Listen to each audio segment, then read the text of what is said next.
नमस्कार विद्यार्थी मित्रांनो, आज आपण महाराष्ट्रातील पंचायत राज एकाच व्हिडिओमध्ये अभ्यासणार आहोत। त्यासाठी व्हिडिओ शेवटपर्यंत बघा, नक्की तुम्हाला फायदा होईल। बघा, पंचायत राज म्हणजे काय तर ग्रामीण भागातील स्थानिक स्वराज्य संस्थांची त्रिस्तरीय रचना म्हणजेच काय पंचायत राज। बघा, पंचायत राज म्हणजे काय ग्रामीण भागातील स्थानिक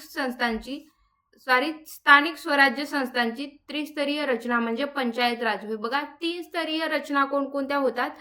एक नंबरला ग्रामपंचायत, 2 नंबरला पंचायत समिती आणि 3 नंबरला जिल्हा परिषद, अशी त्रिस्तरीय रचना आहे पंचायत राजमध्ये।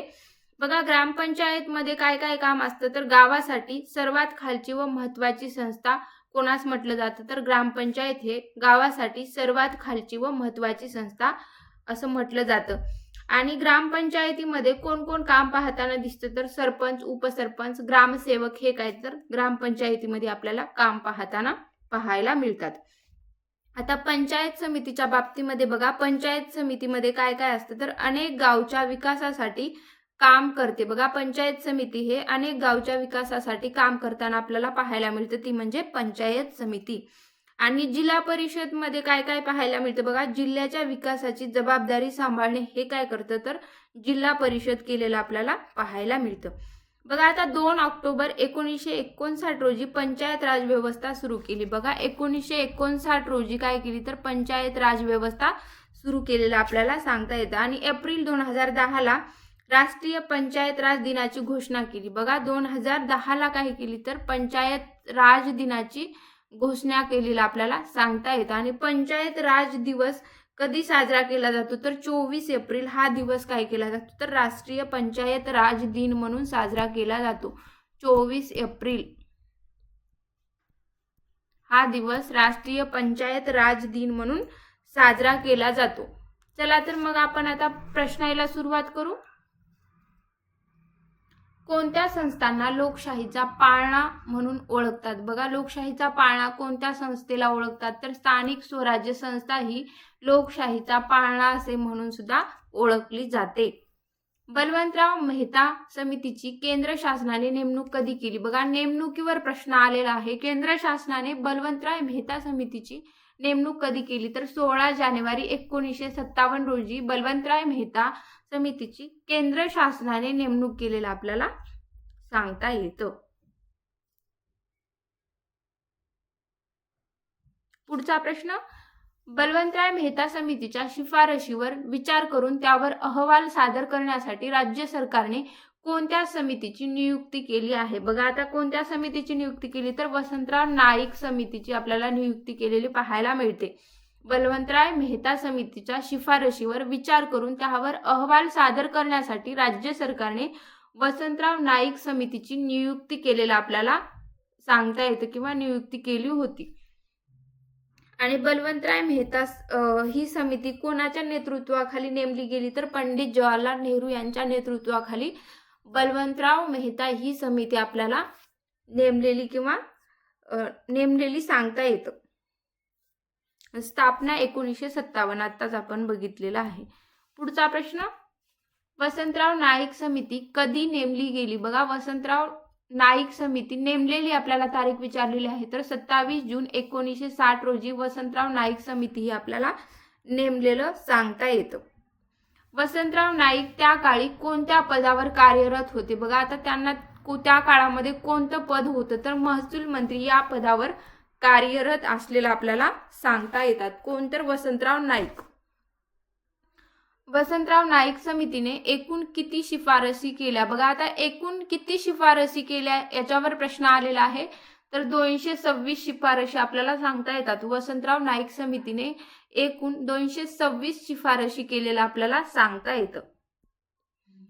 वसंतराव नाईक समितीने कोणत्या स्तराला सर्वाधिक महत्त्व देण्याची शिफारस केली होती तर जिल्हा परिषद। वसंतराव नाईक समितीने जिल्हा परिषद स्तराला सर्वाधिक महत्त्व देण्याची शिफारस केली होती, जिल्हा परिषद। पंचायत राज व्यवस्थेत एकूण किती स्तर आहेत ते आपण पहिल्यांदा सुरुवातीलाच अभ्यासलेला आहे की पंचायत राज व्यवस्थेमध्ये 3 स्तरीय आहे ते त्रिस्तरीय म्हणजेच ग्रामपंचायत, पंचायत समिती आणि जिल्हा परिषद अशा 3 प्रकारच्या पंचायत राज व्यवस्थेत आपल्याला पंचायत राज ही त्रिस्तरीय असलेलं सांगता येतं. ग्रामपंचायत, पंचायत समिती आणि जिल्हा परिषद. महाराष्ट्रात पंचायत राज्य व्यवस्थेचा प्रारंभ कधी झाला? बघा, पंचायत राज्य व्यवस्थेचा प्रारंभ विचारलेला आहे. तर 1 मे 1962 रोजी महाराष्ट्र पंचायत राज्य व्यवस्थेचा प्रारंभ झालेला आपल्याला सांगता येतं. महसुली खेड्याची व्याख्या कोणत्या कायद्यान्वये करण्यात आली? बघा, महसुली खेड्याची व्याख्या कोणत्या कायद्यात करण्यात आलेली आहे? तर महाराष्ट्र जमीन महसूल अधिनियम कायदा 1966च्या कायद्यामध्ये आपल्याला करण्यात आलेलं सांगता येतं. पुढचा प्रश्न, महाराष्ट्रात ग्रामपंचायतीची सदस्य संख्या किती असते? बघा, आता महाराष्ट्रात ग्रामपंचायतीची सदस्य संख्या 7 ते 17 इतकी असलेलं आपल्याला सांगता येतं. पुढे बघा, पुढचा प्रश्न, ग्रामपंचायतीची सदस्य संख्या किती असावी हे राज्य शासनाच्या वतीने कोण ठरवते? बघा, आता ते ठरवण्याचा अधिकार कोणाला असतो? तर जिल्हा अधिकाऱ्याला ते ठरवण्याचा अधिकार असतो. ग्रामपंचायतीची सदस्य संख्या किती असावी हे राज्य शासनाच्या वतीने जिल्हा अधिकारी ठरवितो. जिल्हा अधिकाऱ्याला ठरविण्याचा अधिकार असलेला आपल्याला सांगता येतो. ग्रामपंचायतीचे आरक्षण ठरविण्याचा अधिकार कोणाला असतो? बघा, ग्रामपंचायतीचे आरक्षण ठरविण्याचा अधिकार पण जिल्हा अधिकाऱ्याला असलेला आपल्याला सांगता येतो. ग्रामपंचायतीचा कार्यकाळ किती असतो? बघा, ग्रामपंचायतीचा कार्यकाळ किती वर्षाचा असतो? तर 5 वर्ष इतका आपल्याला पाहायला मिळतो. पुढचा प्रश्न, ग्रामपंचायतीचा कार्यकाळ कधीपासून मोजला जातो? बघा, आता कार्यकाळ कधीपासून ग्राह्य केला जातो किंवा मोजला जातो? तर पहिल्या सभेपासून ग्रामपंचायतीचा कार्यकाळ मोजला जातो. ग्रामपंचायतीच्या पहिल्या बैठकीचे अध्यक्ष अधिकारी कोण असतात? बघा, पहिल्या बैठकीचे अध्यक्ष अधिकारी कोण असतात ग्रामपंचायतीच्या? तर तहसीलदार हे ग्रामपंचायतीच्या पहिल्या बैठकीचे अध्यक्ष अधिकारी असतात. पुढचा प्रश्न, सरपंच उपसरपंच यांच्या निवडणुकीबाबतच्या वादावर अंतिम निर्णय कोण घेतो? बघा, आता सरपंच आणि उपसरपंचावर आपल्याला प्रश्न आलेला आहे. यांच्या निवडणुकीबाबतच्या वादावर अंतिम निर्णय कोणाचा असतो? तर अंतिम निर्णय घेण्याचा अधिकार विभागीय आयुक्ताला असतो किंवा विभागीय आयुक्त घेतो. उपसरपंच आणि इतर ग्रामपंचायत सदस्य आपला राजीनामा कोणाकडे देतात? आता उपसरपंच आणि इतर ग्रामपंचायतीचे सदस्य त्यांचा राजीनामा कोणाकडे देतात? तर सरपंचाकडे देतात.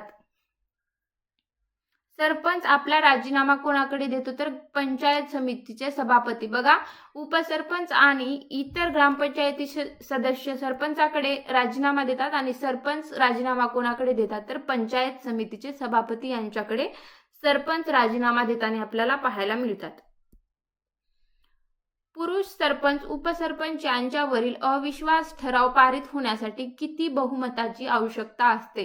बघा, आता पुरुष सरपंच आणि उपसरपंच यांच्या अविश्वास ठराव पारित होण्यासाठी किती बहुमताची आवश्यकता असते? तर 2/3 पुरुषांसाठी 2/3 आणि आता महिलांसाठी बघा, महिला सरपंच उपसरपंच यांच्यावरील अविश्वास ठराव पारित होण्यासाठी किती बहुमताची आवश्यकता असते? तर 3/4. बघा, पुरुष म्हणलं तर 2/3 आणि महिला म्हणलं तर 3/4. यामध्ये कन्फ्यूज होतं, त्यासाठी हे लक्षात ठेवायचं आहे.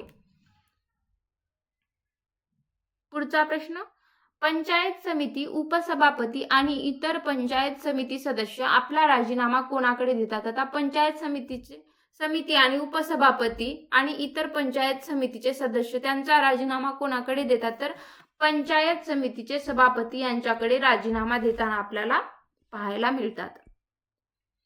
पंचायत समिती सभापती आपला राजीनामा कोणाकडे देतात? तर जिल्हा परिषद अध्यक्ष यांच्याकडे पंचायत समिती सभापती त्यांचा राजीनामा देतात.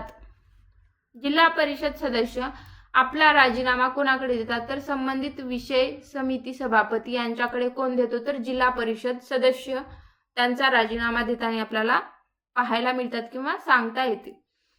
बघा, पुढचा प्रश्न, जिल्हा परिषद उपाध्यक्ष आणि विषय समितीचे सभापती आपला राजीनामा कोणाकडे देतात? तर जिल्हा परिषदेचे अध्यक्ष. बघा, पंचायत समितीचे सभापती त्यांचा राजीनामा जिल्हा परिषद अध्यक्ष यांच्याकडे देतात. जिल्हा परिषदेचे सदस्य कोणाकडे देतात तर संबंधित विषय समिती सभापतीकडे. आणि जिल्हा परिषद उपाध्यक्ष आणि विषयी समितीचे सभापती कोणाकडे देतात तर जिल्हा परिषदेचे अध्यक्ष. पुढचा प्रश्न, जिल्हा परिषद अध्यक्ष आपला राजीनामा कोणाकडे देतात तर विभागीय आयुक्त. कोण ग्रामपंचायतीचा सचिव असतो मात्र ग्रामपंचायतीचा नोकर नसतो.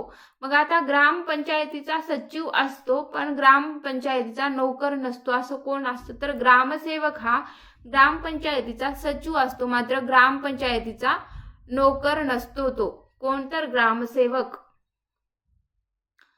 ग्रामसेवक कोणाचा नोकर असतो बघा, ग्रामसेवक कोणाचा नोकर असतो तर जिल्हा परिषदेचा नोकर असलेला आपल्याला सांगता येतं ग्रामसेवक हा. बघा, जिल्हा परिषद अध्यक्ष आपला राजीनामा कोणाकडे देतात तर विभागीय आयुक्त. आणि ग्रामपंचायतीचा सचिव असतो मात्र ग्रामपंचायतीचा नोकर नसतो, असं कोण असतं तर ग्रामसेवक. आणि ग्रामसेवक कोणाचा नोकर असतो तर जिल्हा परिषदेचा नोकर असलेला आपल्याला सांगता येतं. ग्रामसेवकाचे वेतन कशातून दिले जाते तर जिल्हा परिषदेच्या जिल्हा निधीतून. कोणाचे तर ग्रामसेवकाचे वेतन दिलेलं आपल्याला सांगता येतं. पुढचा प्रश्न, ग्रामीण भागात बालविवाह प्रतिबंधक अधिकारी म्हणून कोण कार्य पाहतं. बघा, बालविवाह प्रतिबंधक अधिकारी म्हणून कोण काम पाहतं ग्रामीण भागात तर ग्रामसेवक हा काम पाहण्याचं काम करतो.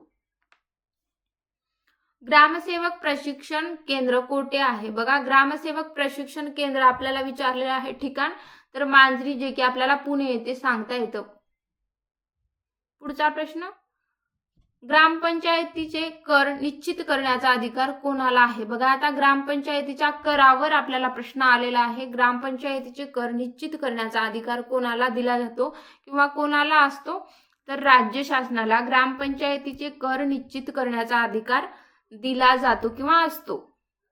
सरपंच समितीचा पदसिद्ध सचिव म्हणून कोण काम करतं. बघा, आता सरपंच समितीचा पदसिद्ध सचिव म्हणून कोण काम केलेलं आपल्याला पाहायला मिळतं तर विस्तार अधिकारी. पुढचा प्रश्न, गट विकास अधिकारी कोणत्या खात्याचा अधिकारी आहे. बघा, गट विकास अधिकारी कोणत्या खात्याचा अधिकारी आहे तर ग्राम विकास खात्याचा अधिकारी असलेला आपल्याला सांगता येतं. गट विकास अधिकारी हा ग्राम विकास खात्याचा अधिकारी आहे. जिल्हा नियोजन मंडळाचे अध्यक्ष कोण असतात. बघा, आता जिल्हा नियोजन मंडळावर आपल्याला प्रश्न आलेला आहे तर जिल्हा नियोजन मंडळाचे अध्यक्ष कोण असतात तर जिल्ह्याचे पालकमंत्री हे जिल्हा नियोजन मंडळाचे अध्यक्ष असलेलं आपल्याला सांगता येतं. जिल्हा नियोजन मंडळाचे सचिव कोण असतात तर जिल्हा अधिकारी असतात. बघा, जिल्हा परिषदेच्या एकूण किती समित्या असतात तर एकूण 10 समित्या असलेलं आपल्याला सांगता येतं. बघा, जिल्हा नियोजन मंडळाचे अध्यक्ष कोण असतात तर जिल्ह्याचे पालकमंत्री असतात. आणि सचिव कोण असतात तर जिल्हा अधिकारी असतात. आणि जिल्हा परिषदेच्या एकूण किती समित्या असतात तर एकूण 10 समित्या असलेलं आपल्याला सांगता येतं. बघा, जिल्हा परिषदेच्या समित्या कोणकोणत्या आहेत. आताच आपण बघितलेलं आहे की एकूण 10 समित्या आहेत, पण त्या कोणकोणत्या आहेत बघा तर स्थायी, कृषी, समाज कल्याण, शिक्षण, बांधकाम, वित्त, आरोग्य, पशुसंवर्धन व दुग्ध विकास, महिला व बाल कल्याण, जलसंधारण व पेयजल पुरवठा ह्या काय आहेत तर जिल्हा परिषदेच्या समित्या असलेल्या आपल्याला सांगता येते. एकूण 10 समित्या आहेत आणि हे त्या 10 समित्या आपल्याला ह्या पाहायला मिळतात. स्थायी, कृषी, समाज कल्याण, शिक्षण, बांधकाम, वित्त, आरोग्य, पशुसंवर्धन व दुग्ध विकास, महिला व बाल कल्याण, जलसंधारण व पेयजल पुरवठा ह्या 10 समित्या आपल्याला जिल्हा परिषदेच्या असलेलं सांगता येतं. पुढचा प्रश्न, जिल्हा परिषदेच्या स्थायी समितीचे पदसिद्ध अध्यक्ष कोण असतात. आता स्थायी समितीचे पदसिद्ध अध्यक्ष आपल्याला विचारलेला आहे तर जिल्हा परिषदेचे अध्यक्ष असलेला आपल्याला सांगता येतं. जिल्हा परिषदेचे अध्यक्ष जिल्हा परिषदेच्या स्थायी समितीचे पदसिद्ध अध्यक्ष असलेला आपल्याला सांगता येतं.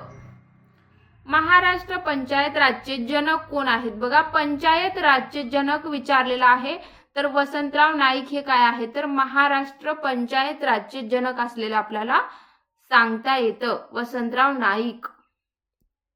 तर आज आपण महाराष्ट्रातील पंचायत राज एकाच व्हिडिओमध्ये अभ्यासलेला आहे. तर प्रश्न कसे वाटले नक्की कमेंटमध्ये कळवा. धन्यवाद.